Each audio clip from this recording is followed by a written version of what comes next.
네, 안녕하세요. 이은희 전문가입니다. 네, 오늘 말씀드릴 내용은요. 진단비 대 수술비. 제목에서 지금 말씀을 드렸는데요.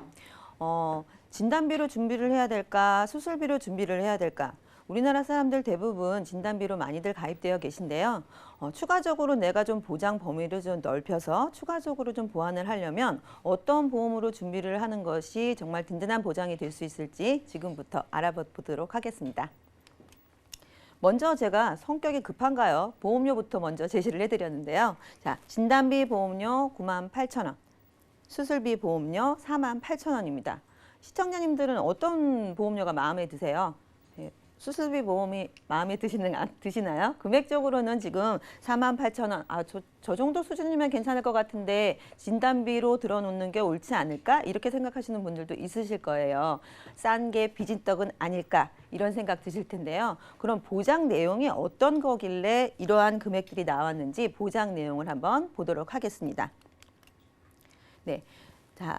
앞에서 보시는 거는 진단비를 제가 알기 쉽게 보여드리기 위해서 1,000만 원으로 세팅을 쭉 해놨는데요. 자, 수술비 금액 보시면 암수술, 뇌혈관, 허혈성 77대 5대, 그리고 종수술비, 질병수술비 쭉 나열이 되어 있고요. 진단비 쪽에서 보시면요. 암진단비 1,000만 원, 그리고 뇌혈관 진단비, 허혈성 진단비죠. 허혈성 진단비 뭔가 궁금하신가요? 알고 계신 분들은 많이 알고 계시죠?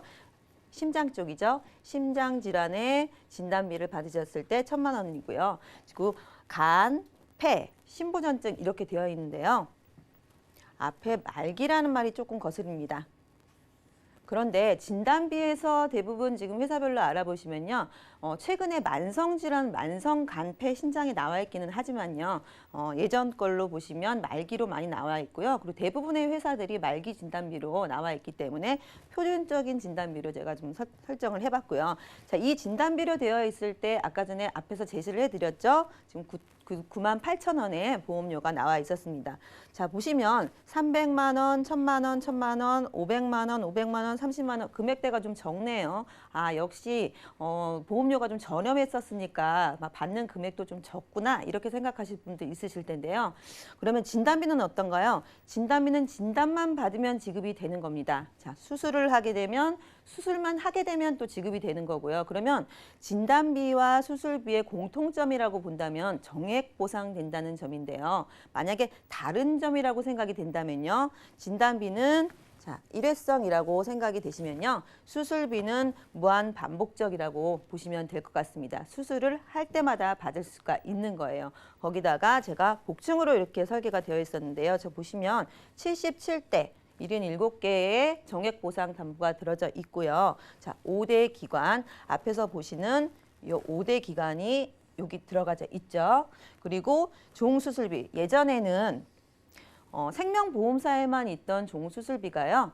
손해보험사에 탑재가 되면서 수술 비용, 수술 부분들이 굉장히 폭이 넓어졌다고 볼 수가 있겠습니다. 그리고 모든 질병을 포괄하고 있는 질병수술비도 여기 30만 원 탑재가 되어 있고요. 그러면 대부분 물어보시는 분들이요. 이렇게 질문들을 많이 하세요.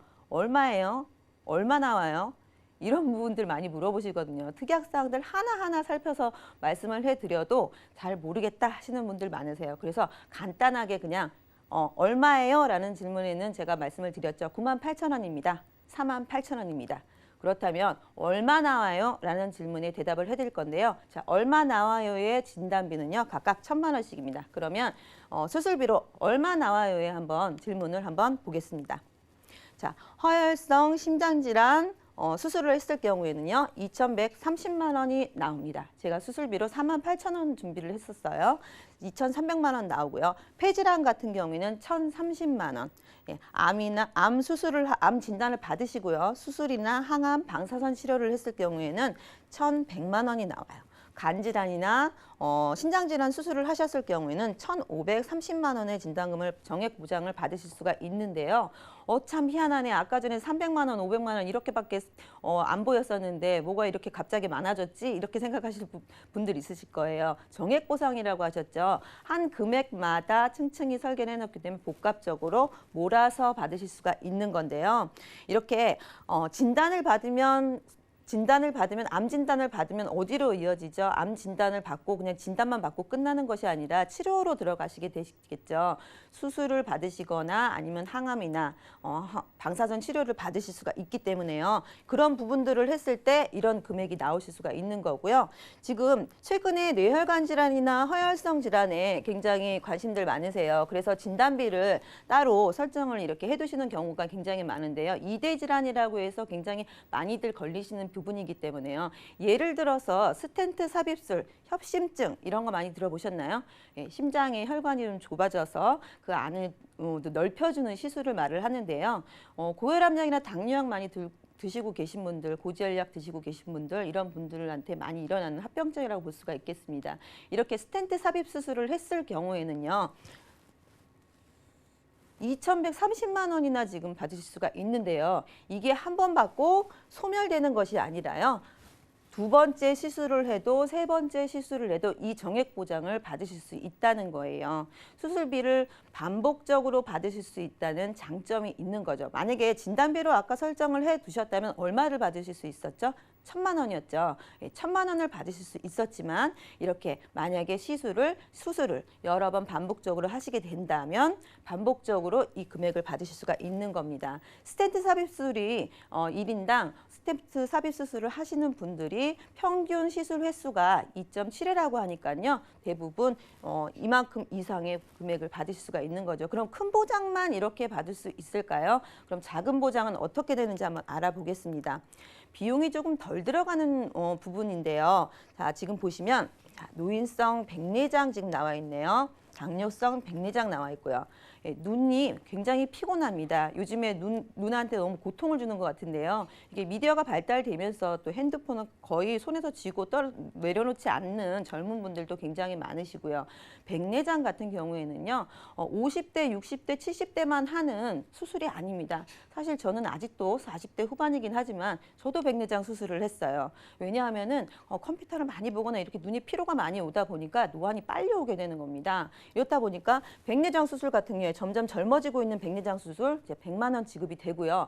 만약에 당뇨의 합병증으로 인해서 백내장 수술을 하게 되셨다. 이렇게 됐을 때는 650만 원을 지급받으실 수가 있는데요. 자, 눈은 몇 개? 두 개죠. 예, 두 개. 두 개시면 200만 원, 1,300만 원 받으실 수가 있는 겁니다. 그렇다고 이 부분이 갑자기 또 사라지는 건 아니죠. 자, 여성분들 많이 걸리시는 갑상선 질환이나 작은 근종이라든지 관절염, 요실금 이런 경우에도요. 1,000만 원에서 350만 원, 300만 원, 100만 원 이렇게 소액부터 큰 금액까지 받으실 수가 있는데요. 진단금으로 준비를 해 놓으셨다면 이런 종류의 수술들을 하셨을 때 진단금이 나갈 부분이 있을까요? 예, 막 아쉽게도 없지요. 대부분 진단금은 큼직큼직한 질병에 걸렸을 때 보장을 받을 수 있기 때문에요. 이렇게 소소한 질병들에는 보장 금액이 없습니다. 남자분들 같은 경우에서 많이 일어날 수 있는 디스크 수술 같은 경우에도요. 300만 원을 지급받으실 수가 있어요. 지금 제가 말씀드리고 있는 내용이 수술비인데요. 수술비 큰 보장, 작은 보장 지금 말씀드리고 있었는데 보험료가 얼마였죠? 48,000원이었습니다. 48,000원으로 이러한 보장을 받을 수가 있는 건데요. 자, 요로결석 남자분들 많이 하시죠? 스트레스로 인한 위궤양이나 이런 부분들 남성분들 지금 과도한 스트레스 때문에 위궤양 수술도 점점 늘어나고 있다고 해요. 이랬을 때에도 630만 원을 반복적으로 지급받으실 수가 있는 겁니다. 자, 이렇게 많은 보장을 받는데 보험료가 어떻게 진단비보다 더 싸지? 희한하네. 저도 희한하네요. 자, 진단비 대 수술비 그러면 각각 보장을 이렇게 한번 눈에 보기 쉽게 한번 나열을 해봤는데요. 왜 그런지 한번 볼까요? 지급 횟수를 한번 보시겠습니다. 각 보장이 되는데 1회 지급되고 소멸이 된다고 했어요. 근데 수술비는 어떻습니까? 지급 횟수를 보시면 횟수에 제한이 없이 각 수술할 때마다 보장이 되는데요. 진단비 같은 경우에는 높을 수밖에 없는 것이 예전부터 나와 있던 담보고요. 그리고 진단비 같은 경우는 진단만 받으면 진단비가 나가는 거죠. 하지만 진단을 받고 수술로 이어졌을 때 수술비는 나가는 거고요. 그러니까 진단비는 비쌀 수밖에 없는 거고요. 수술비는 최근에 또 나와 있고 폭이 좀 넓게 이렇게 정액보상으로 나와 있는 거기 때문에 조금 더 저렴하게 나와 있을 수 있고요. 앞으로는 또 수술 횟수가 빈도수가 점점 높아지고 있기 때문에 좀 더 오를 가능성도 높다라고 생각이 됩니다. 그리고 보장 범위를 보실까요? 보장 범위 같은 경우에는 진단비 같은 경우에는 암이나 심장, 간, 폐 그리고 뭐 장기 요양 등급 이런 식으로 해서 굉장히 좀 좁은 반면에 수술비 같은 경우에는 경증부터 중증까지 폭넓은 보장을 하고 있는데요. 예를 들어서 지금 예전에는 생명보험사에만 있던 종수술비가요. 손해보험사에 들어오면서 굉장히 넓은 보장을 더 가져갈 수가 있게 되었어요. 이 종수술비라고 하면은 내 증권에도 종수술비 없음 보험사, 생명보험사에 있는데 더 옛날에 가지고 계셨던 분들은요. 1종부터 3종까지 되어 있는 종수술비를 가지고 계신 분들도 있고요. 최근에는 1종부터 5종까지 이렇게 나누어져 있는 부분들도 있는데요. 이 부분들을 손해보험사에 특정 정액보장과 77대, 뭐 100일대 많이 나와 있는데요. 이 보장과 같이 합쳐지면서 굉장히 폭넓은 보장을 가져가실 수가 있게 되었습니다. 자, 보험료를 간단히 설명을 해드리면요. 뇌혈관비 1,000만 원 만드는데요. 8,000원 정도로 생각을 하고 가정을 했을 때 뇌혈관 수술비로 만약에 1,000만 원 준비를 하시는 데는 2,000원 정도가 소요가 됩니다. 그러니까 내가 추가적으로 준비를 좀 하려고 하는데 진단비를 준비를 하자니 너무 보험료가 부담스럽다 이렇게 생각하시는 분들은 수술 보장으로 좀 탄탄하게 만들 수가 있다고 볼 수가 있겠고요. 65세 이상 만성 질환자분들을 보면요. 대부분 고혈압이나 당뇨, 고지혈 이런 부분들을 많이 앓고 계신데요. 고혈압 같은 경우에는요. 10명 중에 5분 이상이 고혈압 약을 드시고 계시고요. 당뇨나 고지혈 같은 경우에는요. 2명 이상 지금 그 약을 복용 중이세요. 다 이 부분들은 어떤 건가요? 혈관 질환이죠. 혈관 질환으로 온몸에서 부작용과 합병증을 일으킬 수가 있는 부분들이에요. 그러니까 미리미리 우리가 준비를 해 놓을 필요가 있을 것 같습니다. 자, 정리를 좀 해볼게요. 그러면 앞에서 말씀드렸던 고혈압, 합병증, 당뇨, 합병증, 기타 질환으로 뭐 고지혈이나 여러 가지들이 있겠죠. 가운데 줄을 좀 보시면요. 이런 질환들이 일으킬 수 있는 질병들은요. 온몸을 다 감싸고 있는데요. 뇌졸중이나 신부전, 협심증, 아까 전에 협심증으로 스텐트 삽입 수술 같은 거 많이 하실 수 있다. 이런 얘기 드렸었어요. 또 심근경색이나 신부전, 동맥경화라든지 또 백내장, 눈 수술, 뭐 담낭염이나 각종 혈관 질환에 우리가 노출되어 있을 수밖에 없다. 그리고 나이가 들면서 약 복용은 또 늘어날 수밖에 없고요. 수술로 이어질 가능성도 굉장히 크다. 이렇게 볼 수가 있고요. 앞줄에 보시면 수술로 인한 평균 입원일은요. 한 7일 정도가 됩니다. 그러면은 평균적으로 우리가 수술비로 지출하는 비용이 얼마나 될까 봤더니요. 321만 원 정도가 된대요. 그러면 자, 큰 비용이 지출이 될 때는 바로 언제죠? 수술을 할 때입니다. 그냥 내가 고혈압 약을 병원에서 이렇게 타서 드시는 거는 비용이 별로 들지가 않아요. 뭐 3개월씩 이렇게 약을 타갖고 오셔도 2, 3만 원대면 타갖고 오실 수가 있는데요. 그걸로 인해서 합병증이나 질병이 일어나서 수술로 이어졌을 때 내가 지출되는 비용이 가장 크다고 볼 수가 있겠습니다. 자, 우리가 또 한번 살펴볼 필요가 있겠죠. 자, 실손보험 지금 얼마나 내고 계신가요? 처음에 우리가 시작했던 그 10,000원짜리 실손이요. 지금 60대, 70대가 되면 과연 우리가 유지를 할 수가 있을까요? 예, 제가 말씀드린 내용은 수술비로 말씀을 드렸는데 갑자기 실손의료비가 왜 툭 튀어나오나 이렇게 생각을 하실 텐데요.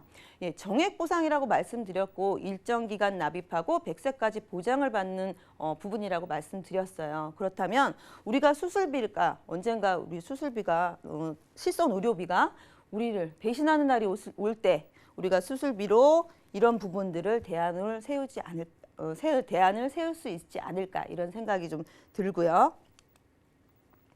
최종 정리를 한번 해보겠습니다. 진단비보다 수술비가 훨씬 더 경제적이다. 예, 진단만큼 만약에 진단 자금이 비싸다면 수술비로 빵빵하게 준비하자. 실손 의료비가 없어졌을 때 실손 의료비를 대안을 세워줄 수 있는 거는 수술비밖에 없다. 이렇게 결론을 한번 내려볼 것 같고요. 고민을 하셨던 분들이라면 좀 저렴한 비용으로 실속 있게 준비하는 끝판왕이다. 이렇게 생각하시면 될 것 같습니다. 제가 준비한 내용은 여기까지입니다.